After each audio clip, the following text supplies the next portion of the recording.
Hey guys, it's Halloween. And what perfect way to celebrate Halloween by getting in the basement and putting a flashlight on your face, even though there's light already. But still, this is creepier. Now this video is going to be my top 5 scariest games and... What the fuck? Oh hey man, didn't know you were down here. So what are you doing? I'm making a top 5 scariest games. Oh, that's cool. I'm eating chips. Chips. Chips. Chips are pretty cool. And barbecue chips. And chips are fun. Well, I'm gonna go. I'm gonna go. You have fun doing whatever you're doing.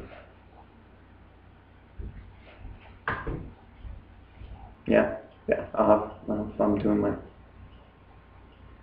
Just go to the video.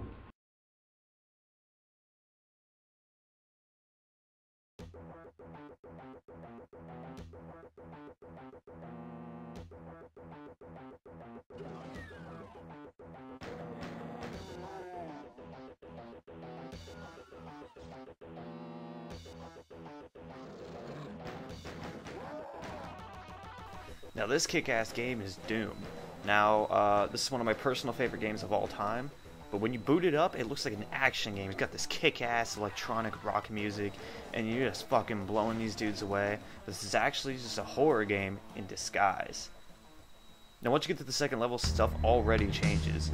I mean, you see these flashing lights, dark corridors, elevators to take you to find things, and you realize that this is truly a horror game. And this is one of the first really good ones. You have to go find keys. Now stuff gets more confusing. The jump scares, like that one right there, just a bunch of crazy shit. This game is really one of the most memorable horror games of my childhood. It was kind of like the first one I played. God, it's just amazing. Like, look at this. Look at this dark room with flashy lights and shit. It's just amazing. There's not much to say about it, just because I think it's renowned as like one of the best horror games, and that's why it's my number 5 on this list.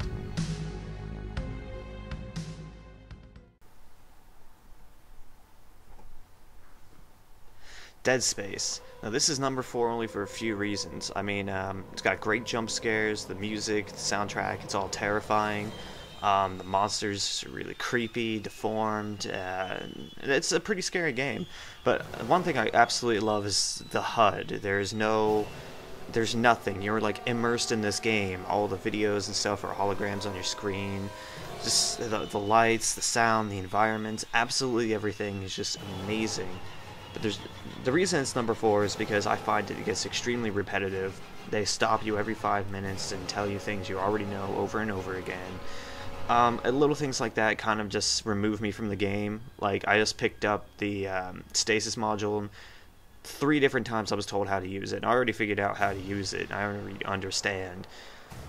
You know, things like that really gets you. But the monsters are, like I said before, it's terrifying. I said before, the music. I think it's a little too easy in the beginning.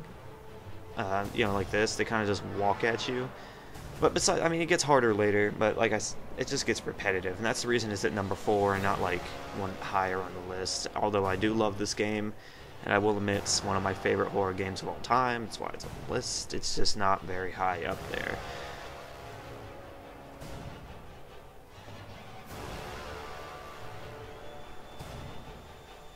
Yeah, killed them. Did a good job. But I mean, honestly, oh shit. Yeah, see, like right there, all those kind of moments are what really make this game go together, and that's why Dead Space is number 4 on my top 5 list.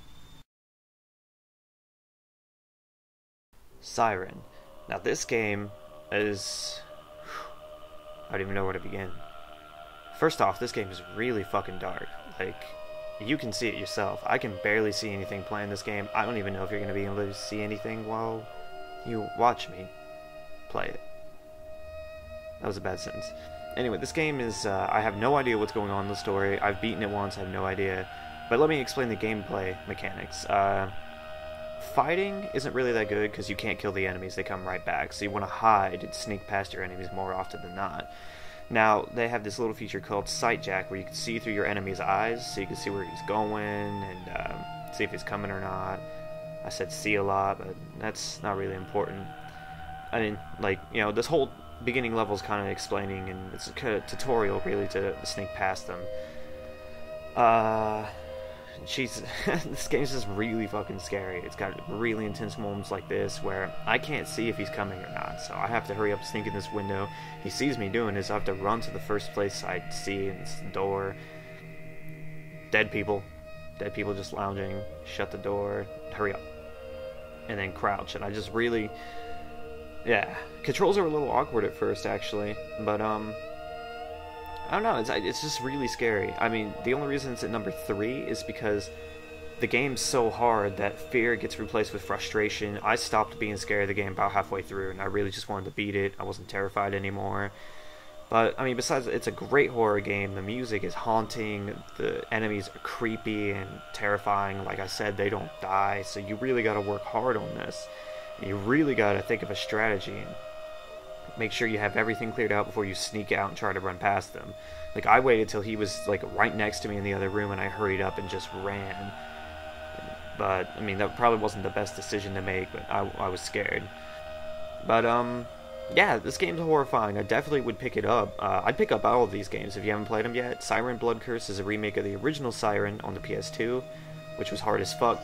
But, if you ever get the chance, go ahead and pick up this game. Horrifying. Siren Blood Curse, number 3 on my top 5 scariest video games.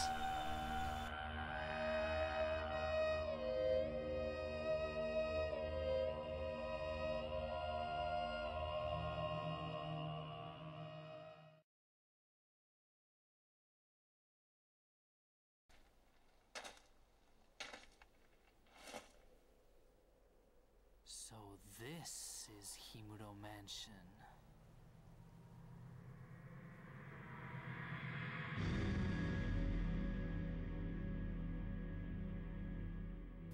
Coming number 2 on the list is Fatal Frame.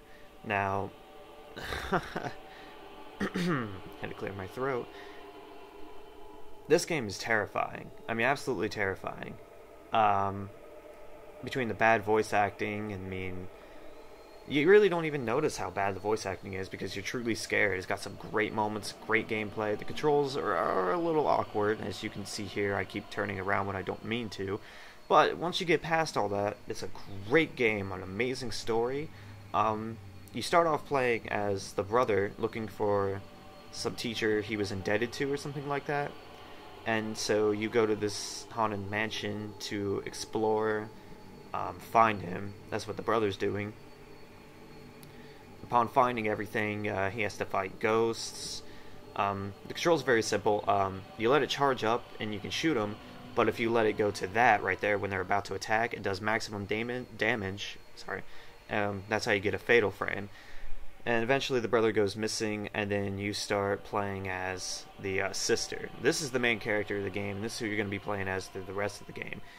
She's basically trying to find her brother and figure out what's going on in this mansion. She has to save the mansion, everyone that's trapped in it, to get to her brother. You're always following his shadow and just trying to, you know, basically find him. But that's not what's scary about it. The ghosts are scary, and that's why it's number 2 on my list.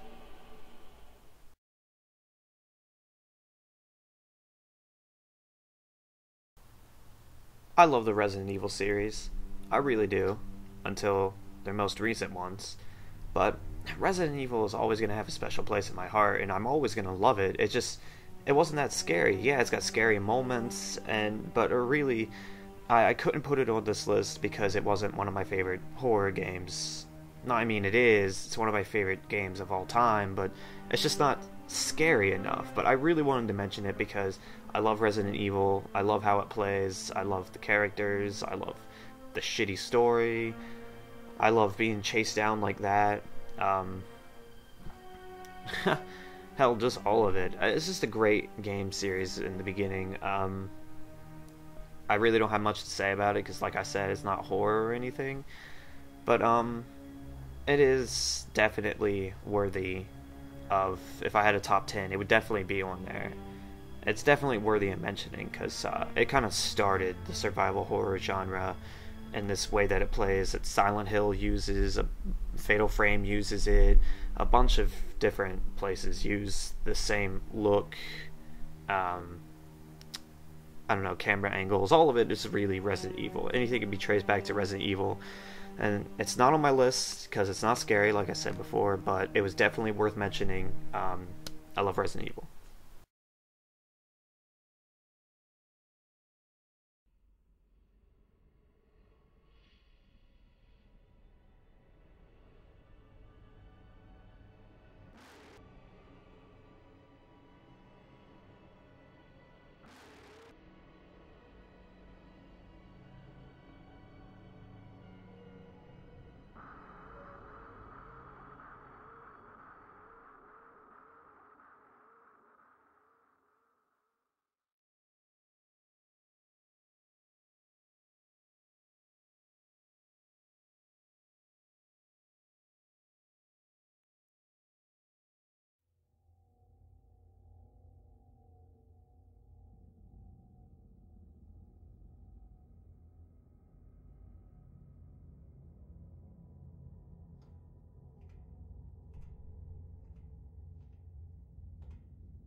Where am I? Welcome to Silent Hill.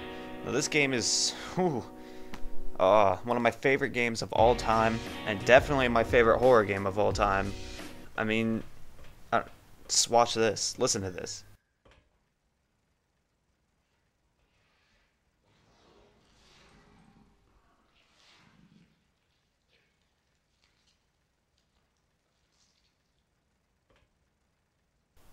That was pretty terrifying.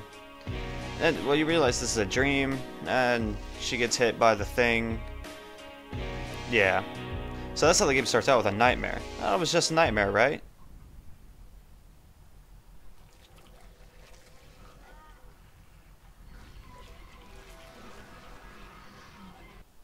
Nope. Wasn't a nightmare. Now you gotta kill the evil creature and watch it die, and that's when it begins. You play as Heather, and you're stuck in a mall. Now, I love this game, and as I said with the Resident Evil thing, a lot of games are like Resident Evil, except the map's better than this one. So, controls are a little awkward, but easy to get used to, and the enemies are terrifying and creepy. Combat's pretty easy, pretty simple. The overall feel of this game and the atmosphere is absolute terror. This is one of those games where I had to, like, put it down. I could only play so much at a time, and then I'd have to have the lights on. I'd have to watch like some funny shows or look at pictures of cute animals, and just things that would make you go away from horror. But the game is absolutely terrifying. Story is amazing. Continues off of Silent Hill 1. Definitely pick this up if you ever get the chance. Pick up Silent Hill 3. It's for the PS2. I don't have much else to say. It's just my favorite horror game of all time. And this definitely deserves to be my #1.